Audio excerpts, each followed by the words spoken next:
Welcome to Penrose Learning, where we make understanding easy. In this video, I will show how to make quick churros. First, let's gather our ingredients. You'll need 1 cup of water, 2 tablespoons of sugar, and a pinch of salt. Don't forget 2 tablespoons of butter and 1 cup of all-purpose flour. We'll also use 1 large egg and plenty of vegetable oil for frying. Finally, have some cinnamon sugar ready for that perfect finish. Now, let's make the dough. In a saucepan, combine your water, sugar, salt, and butter. Bring this mixture to a rolling boil over medium heat. Once boiling, remove it from the heat immediately and stir in the 1 cup of flour until a ball forms. Then, beat in your 1 large egg until the dough is smooth, thick, and ready for piping. Next, it's time to fry.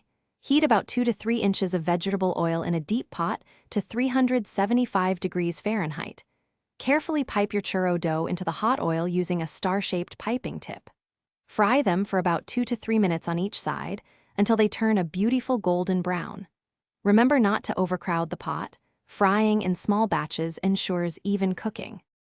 Once fried, carefully remove your churros from the oil and let them drain briefly on paper towels to remove any excess oil.